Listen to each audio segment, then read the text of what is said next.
Assalamualaikum warahmatullahi wabarakatuh.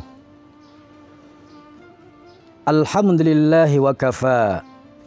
Assalatu wassalamu ala nabiyil mustafa wa ala alihi wa ashabihi ahli sidqi wal wafa. Amma ba'du. Hadirin wal hadirat, mustami'in wal mustami'at, pemirsa yang berbahagia.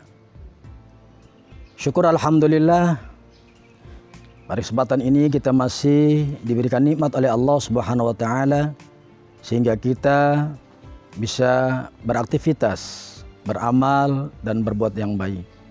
Salawat dan salam semoga Allah senantiasa limpahkan pada junjungan kita baginda alam Nabi Muhammad sallallahu alaihi wasallam. Pada kesempatan ini saya akan mencoba menyampaikan materi kultum dengan judul Al-Quran sebagai petunjuk hidup manusia. Hakikat kehidupan adalah menghadapi dan menjalani ujian dan musibah dari Allah Subhanahu wa taala.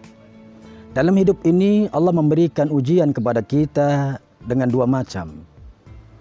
Pertama, ujian yang menyenangkan, al-khair. Dan kedua, ujian yang tidak menyenangkan, asyar. Oleh karena itu, menghadapi kehidupan ini kadang-kadang kita mendapatkan ketenangan, kadang-kadang ada kegelisahan. Semua itu bisa kita atasi tentunya kalau kita berkiblat atau bermuara kepada tuntunan-tuntunan agama kita yang termaktub dalam Al-Quran dan hadis Nabi kita Muhammad sallallahu alaihi wasallam. Pada kesempatan yang baik ini pula, sesuai dengan bulannya, bulan Ramadan, di mana keistimewaan fadilah bulan Ramadan adalah diturunkannya Al-Quran sebagai pedoman hidup manusia. Sebagai umat Islam yang beriman, tentu ada kewajiban-kewajiban yang harus kita lakukan, yang harus kita miliki dalam kehidupan ini.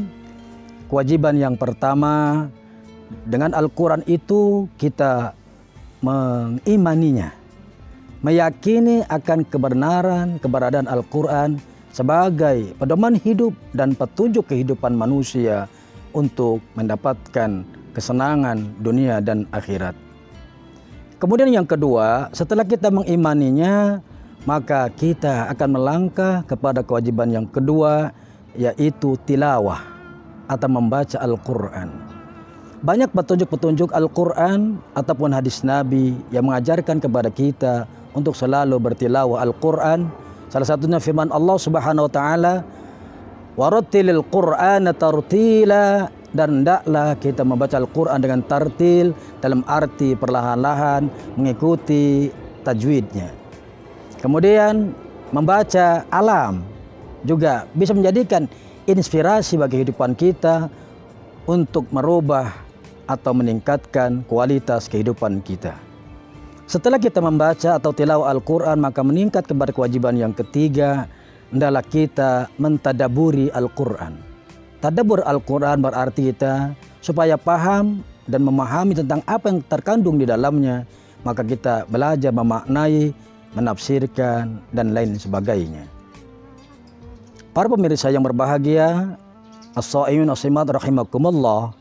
Kemudian kewajiban yang keempat, setelah mentadabburi Al-Quran, hendaklah kita mampu menghafalnya. Wajib bagi kita sebagai umat Islam, laki-laki dan perempuan, untuk menghafal Al-Quran. Tentu hafalan ini sesuai dengan kemampuan kita.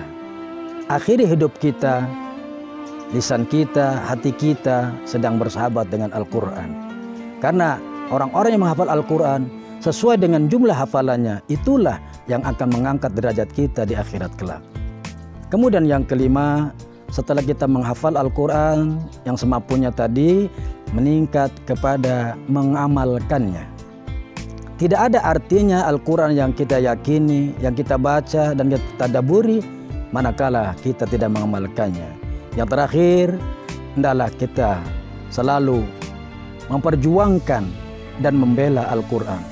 Memperjuangkan artinya isi yang terkandung Al-Quran kita perjuangkan untuk kita ikuti dalam kehidupan kita, dan membelanya tentu jikalau ada Al-Quran yang menghinanya.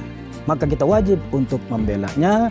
Selanjutnya praktekkan Al-Quran itu dalam kehidupan bermasyarakat, dalam kehidupan sehari-hari. Insya Allah kalau kita berpedoman dan Al-Quran satu-satunya menjadi petunjuk kita, maka selamatlah kehidupan kita di dunia dan di akhirat kelak. Demikian kultum yang bisa saya sampaikan pada kesempatan ini. Semoga bermanfaat untuk kita semua dan kita menjadi ahlul Quran. Al-Quran menjadi sahabat kita dalam kehidupan ini. Amin ya rabbal alamin. Usikum wa nafsi bittaqwallah. Wallahu muwafiq ila aqwamit thariq. Wa basyiril mu'minin. Assalamualaikum warahmatullahi wabarakatuh.